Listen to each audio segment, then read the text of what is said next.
नमस्कार और स्वागत है आप सभी का। आज हम पढ़ेंगे डॉक्टर राजेंद्र प्रसाद के बारे में, उनकी जीवनी।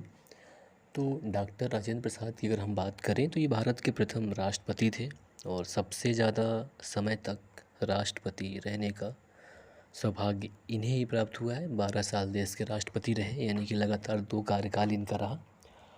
और 26 जनवरी 1950 से 12 मई 1962 तक देश के ये राष्ट्रपति रहे। तो अब इनकी थोड़ी सी अगर हम इनकी लाइफ स्टाइल मतलब इनकी ज़िंदगी के बारे में बात करें तो इनका जन्म 3 दिसंबर 1884 ईस्वी को हुआ था और इनकी मृत्यु की बात करें तो 28 फरवरी 1963 को हुआ था। और इनके बारे में एक चीज़ ध्यान रखिएगा कि देश के जैसे कि ये पहले राष्ट्रपति थे, क्योंकि जो राष्ट्रपति का कार्यकाल होता है 5 वर्ष होता है और ये अनुच्छेद 56 में बताया गया है।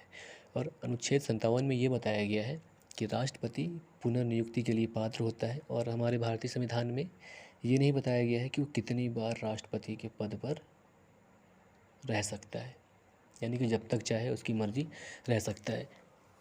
1 बार, 2 बार, 3 बार, 4 बार, यानी कि ऐसा कुछ क्लियर नहीं किया गया है। तो अब चूँकि ये बहुत ही ज़्यादा माइंडेड व्यक्ति थे, doctor Rajendra Prasad gold medallist थे। ये मैं आपको बताऊंगा आगे कहाँ इनको गोल्ड मेडल मिला था स्टडी के मामले में।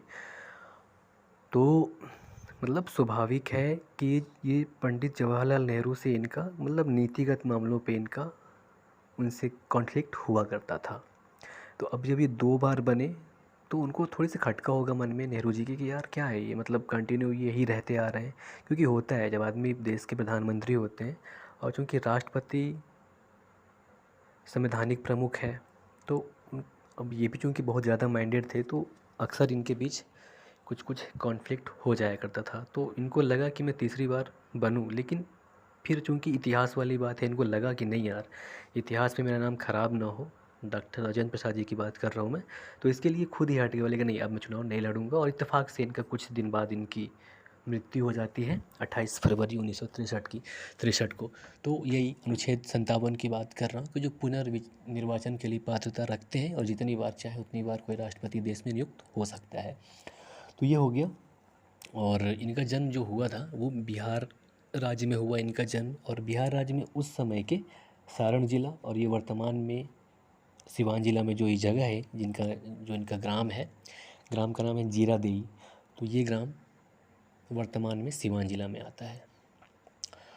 और इन्होंने अगर इनके हम कुछ भारतीय राष्ट्रीय आंदोलन से अगर जुड़ाव की इनकी बात करें तो ये भारतीय राष्ट्रीय कांग्रेस के कलकत्ता अधिवेशन 1906 में ये पार्टी के स्वयंसेवक बने और 1911 में सदस्यता ग्रहण किया इन्होंने।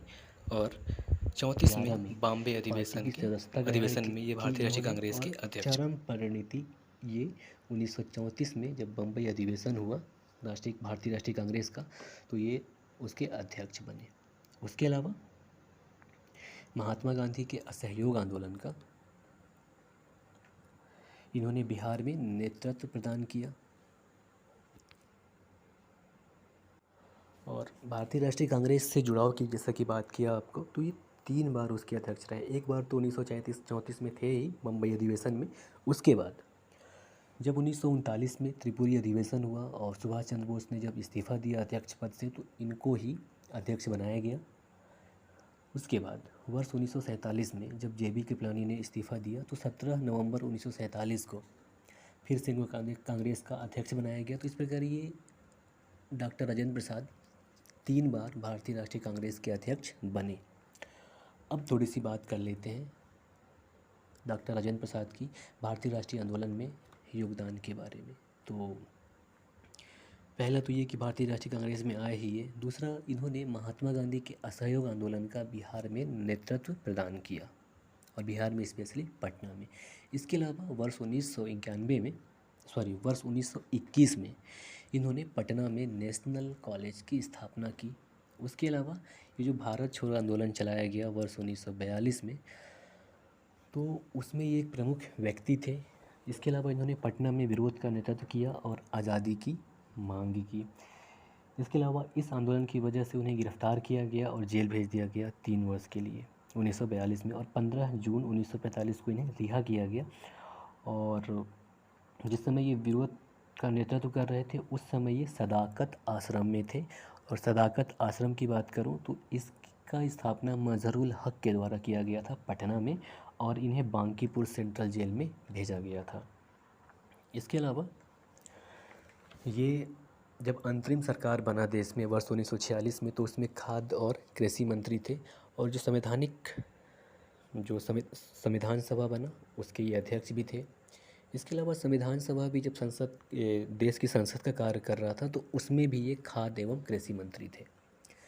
तो 11 दिसंबर 1946 को इन्हें संविधान सभा का अध्यक्ष चुना गया और इन्हें 1962 में भारत रत्न प्रदान किया गया। इसके अलावा मुजफ्फरपुर का जो लंगर सिंह कॉलेज है उसमें ये अंग्रेजी के प्राध्यापक बने, और इलाहाबाद विश्वविद्यालय से इन्होंने सन 1937 में लॉ में डॉक्टरेट की उपाधि ग्रहण की। तो ये एक लॉयर भी थे, और एमए में इन्होंने एमए इकोनॉमिक्स भी किया था। और जब इन्होंने कलकत्ता विश्वविद्यालय से एलएलएम की डिग्री ली और गोल्ड मेडलिस्ट थे ये एज ए लॉयर, इनको गोल्ड मेडल मिला था। तो इसी वजह से इनका कुछ मसलों पर देश के प्रथम प्रधानमंत्री से कभी कभी कॉन्फ्लिक्ट हो जाया करता था। इसके अलावा इनकी रचनाओं की अगर हम बात करें तो इन्होंने कुछ रचना भी करी हैं। उसके अलावा एक चीज़ और जान लीजिए कि जो राष्ट्रपति भवन का जो मुगल गार्डन है, जो कि हर महीने में एक बार खोला जाता है, इनके ही द्वारा पहली बार चालू किया गया और यह परंपरा बन गया है कि हर महीने में एक बार आम जनता के लिए खोला जाता है। अब हम इनकी रचनाओं के बारे में बात कर लें जो कुछ प्रमुख हैं। तो पहला है भारतीय शिक्षा, दूसरा गांधी जी की देन, साहित्य, मेरी आत्मकथा, शिक्षा और संस्कृति। इसके अलावा बाबूजी के कदमों में, मेरी यूरोप यात्रा, संस्कृति का अध्ययन, चंपारण में सत्याग्रह। उम्मीद करता हूँ इससे कुछ फैक्ट आपको याद रखिएगा। नमस्कार, जय हिंद।